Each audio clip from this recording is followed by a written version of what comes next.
On today's episode of Getting Extremely Great with TheMadSnap'r, we're going to pretend to be a Subaru mechanic. Here we go. Alright, we got an Outback from the auction. Clean title. All-wheel drive with the 6-cylinder flat motor. It actually runs really good, but it has a rattling noise. If it was a Chevrolet, I'd say it was rocker arms, lifters, push rods, something like that. It being this, I have a feeling it's going to be the timing chain tensioner. It's got a chain on it, not belt. One there, one there. The belts do that sometimes too, but it's rare. The chains for sure. Already taken the radiator fans out. Watched one video. Another guy said you got to take the AC condenser out. I was like, oh, bull hell. I'm not taking AC out. I can get to it all just fine. Except for I've got 2 stripped out bolts already. And if you want to take a small hammer, this much room I've got, not enough to beat. So I want to get an impact hammer in there. I'm gonna have to take the AC condenser out. But in the meantime, let me fire this thing up for you, let you hear what it sounds like in case yours is doing it too. Here we go. That's the horn. It's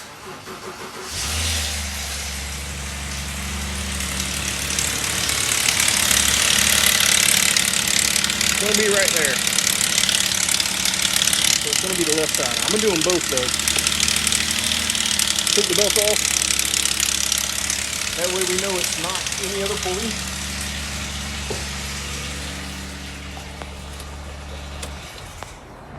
That way we know it's not any other pulley. Oh, LL beam addition too. Underneath looks good and no rust, all that other good stuff. Just that one seized up, and I got one over here that seized up. So we're going to go ahead and pull this grill off and take this condenser out so we can use a bigger hammer. I'll show you when I get the timing cover off after I pull the harmonic balancer off. All right, we got the AC evacuated. I got the top line done. I'm gonna try to do this. There's the bottom line. We're gonna try to do this so we don't have to pull this bumper off. I really don't want to pull the bumper off. Me and body parts we just don't get along. So here we go. Oh yeah.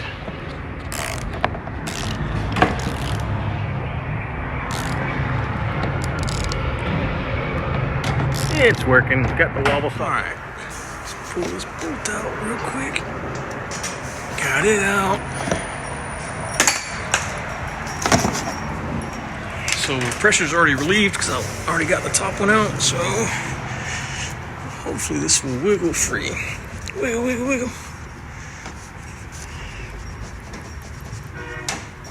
Wiggle, wiggle, wiggle, wiggle. There we go. She's off. Yep. All right. Let's let the car back down. Top line was right here, which is now here. It was there. Anyway, I also wrap everything with duct tape, good and tight seal, because I don't want any moisture into the system. So as soon as I move this out of the way, I will do the same there.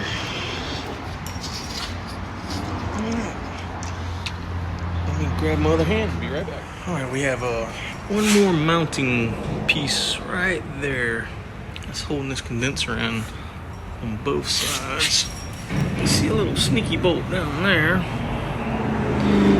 Let's try to get it real quick.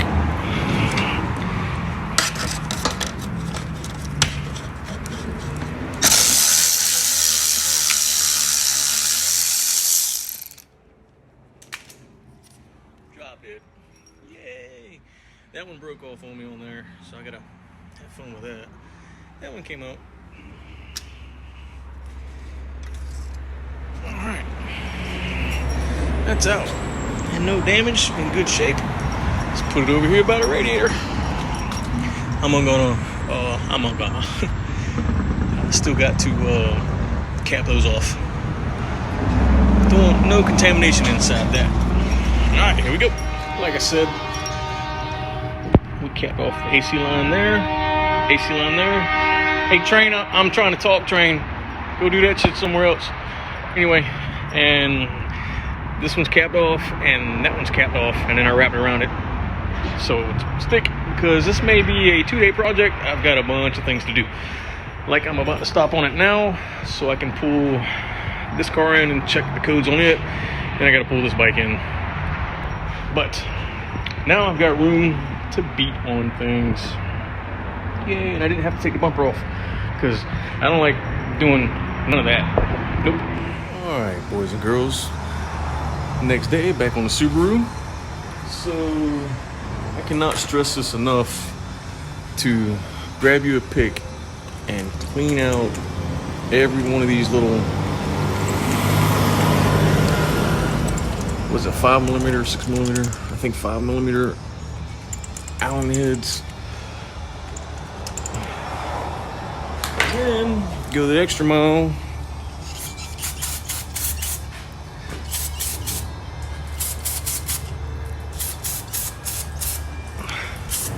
You're gonna waste a can of brake clean, but you want as little of these stripped out as possible. Because it's bound to happen. Yay, that one came loose. My next recommendation is to treat it like it's a carburetor. So the carburetor bolts on the cap or the bowl, you always want to give them a good tap before you do it. So tap each and every one of these, just a little love. Just a little love tap. Nothing special. It helped break some of the corrosion. And then on the good ones, use both hands. Tap on your wrench. Use it as an impact socket as you turn it. Obviously, I can't do it right now because I need both hands, but oh yeah. So far, I've only got 3 stripped out, but it's going to happen. There's no doubt about it. And of course, man, I'm trying to talk. Anyway, and of course, you got the wiggle technique. Just wiggle it, make sure you get it all the way in there, and then hope and pray. Yay. That one started to slip on me, but I got it. Yep, only 800 more to do. Here we go. And then don't forget about the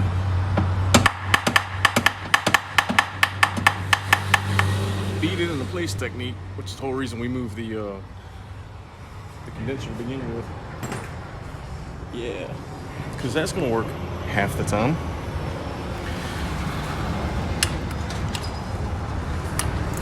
And pray.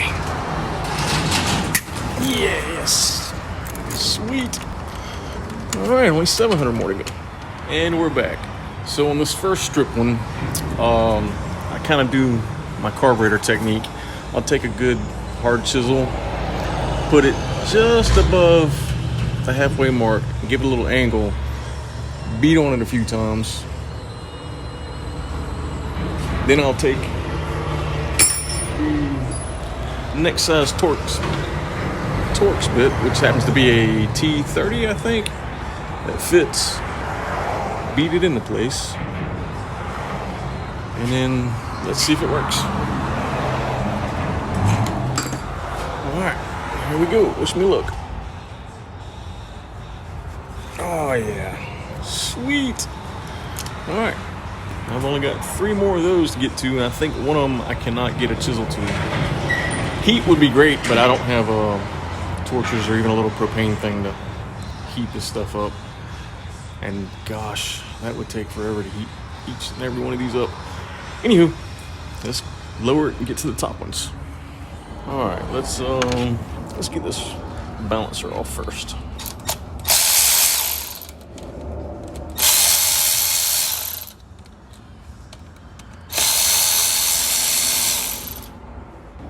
All right, I'm gonna need both hands for this, so I can't show it to you, but take the belt and make it wrap around on itself and use a pry bar to hold the pulley in place. unless you have the damn trucks, unless you have the pulley locking tool. So that's how I hold the pulley in place. You know, pry on it. Here we go. And these are tightened to 131 foot-pounds. So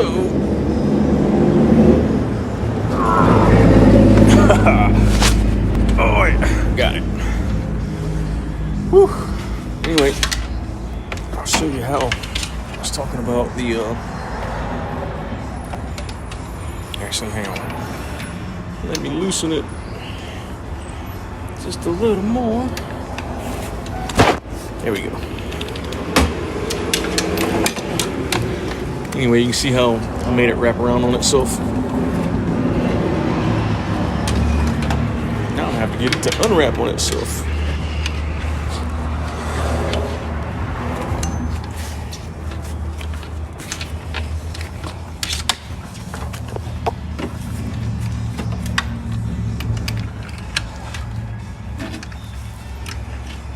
Do that or go buy the tool. Belt's still usable, but it's cracked up, so I was gonna change it anyway. But now that's loose and I didn't have to get a tool. Let's get it the rest of the way off. Alright, I'll always tap these, not necessarily beat on them. That usually loosens them up, knocks out any corrosion.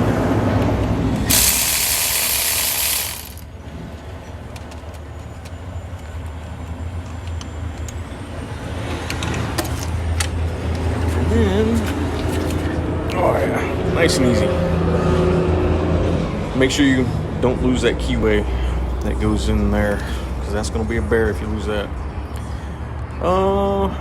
Yeah, that's pretty much it. Put oil on the bolt when you put it back in. Let's get the rest of these pain in the butt alley heads out.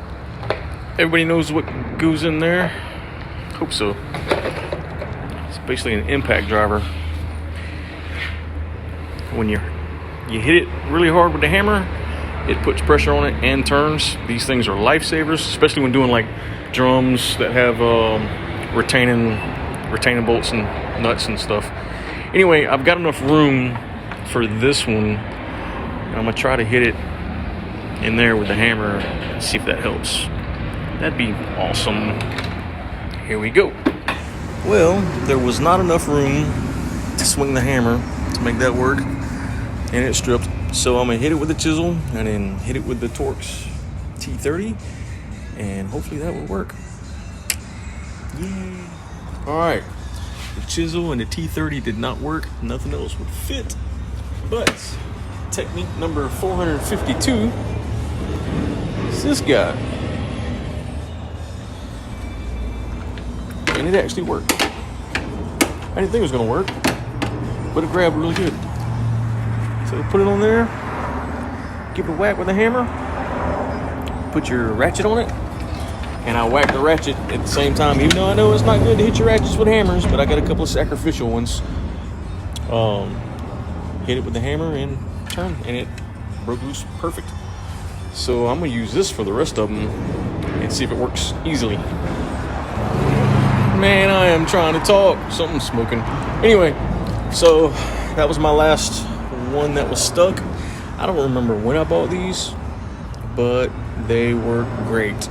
So I still popped it on the side with the chisel, then put that on there, hit it, pulled it, done. All right, all I gotta do is pull these oil line retainers off, and all these are loose. I'm gonna zip them out, and then we're gonna tap on this and get it off. Here we go. All right, so I got all the bottom ones loosened. I'm gonna leave them where they're at because I know they're gonna be different sizes, and I've never done this job before, so I don't feel like putting them in the wrong spot. I'll also hope it's not a wet oil bath, like the oil didn't drain out when I popped this loose, because I want to crank it briefly and put tension on the tensioner, make sure that's the noise I'm hearing. Anyway, I saw this one last little guy right here, little sneaky joker. That would have been fun to deal with, trying to get it undone. All right, that's all from the bottom, so let's drop it and get the ones up top. Here we go.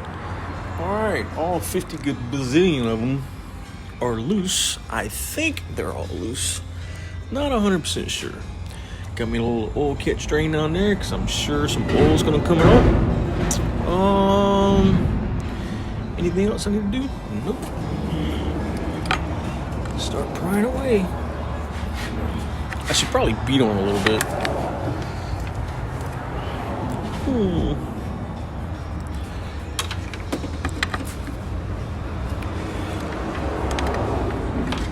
Yep, let me give it. Love tapping with the old mallet.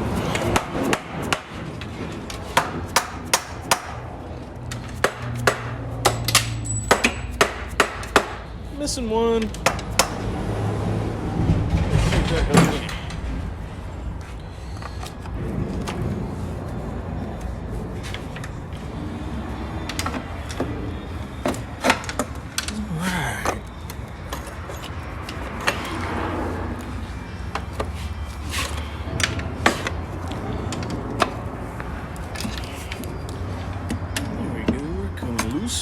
All right, let me use both hands to get this over with.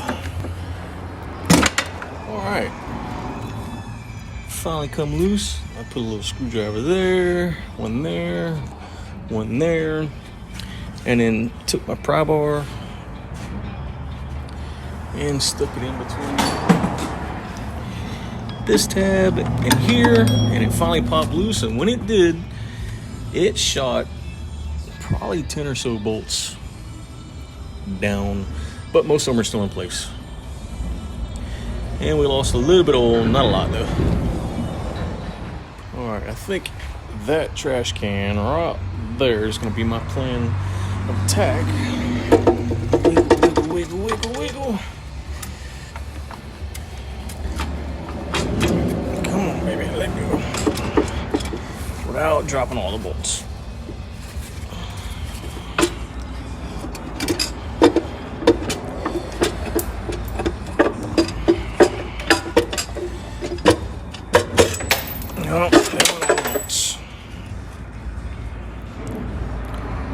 Pretty clean in there though. Let me go ahead and get this thing rusted away off with both hands. Be right back. All right, I got it over there. Minus, I don't know, 7 or 8 bolts or so. But here we go. I got a feeling this is the one that's bad.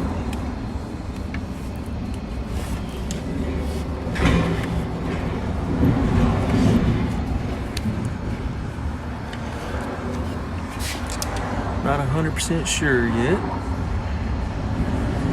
So I'm gonna get a little closer inspection on these, try to compress them on this tensioner and that tensioner, see if I notice any differences and all that other good stuff, and pick up these bolts. Yep, we'll be back. All right, all the bolts are back where they go. A couple of them took an oil bath. Looks like there's only about 3 different sizes. So you get this length, you got that length, and then you got these little ones. So if you do drop them, it's pretty easy to tell where they go. Super long ones over here, super short ones there, medium ones there. Yep. All right. It's also my humble opinion that these tensioners are good. But I'm probably gonna change them. Oh, there it is. And that's the problem. Right there. How about that? Found the slap noise. Okay. That'll do it every time.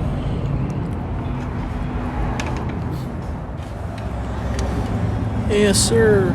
That'll do it every time. So let's go order some guides. Might as well change them all. Do the tensioners while I'm here. Yep. Other than that, everything else looks great. But that'd be the noise. Now we know.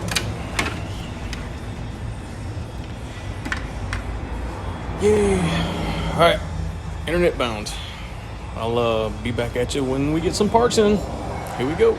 All right, so we got that bad boys off and done. Found the guide. I checked each and every one of these plastic guides with a pick. This one was wiggling a little bit more than I like, and I noticed the little nub that holds it on the side is broken, so I'm changing that guide as well. I don't have any faith in eBay and Amazon. Anyway, I don't have any faith in eBay and Amazon, so I'm not going to order one of the component kits. I went to the local dealer and ordered everything that I needed. So getting a water pump, both tensioners, both guides, a couple extra bolts just in case. And I'm going to load this video tonight and do a part 2 when I put everything back together with all the new hoses and belts and stuff like that. Thanks for watching. So in today's episode with the TheMadSnap'r, we were playing with the Subaru. It's got 43 bolts holding the timing cover on when it needs 6. 6 would have been fine. Only 6. 43. That's... No. Why? 1, 2, 3, 4, 5, 6. It'd have been fine. This is just crazy.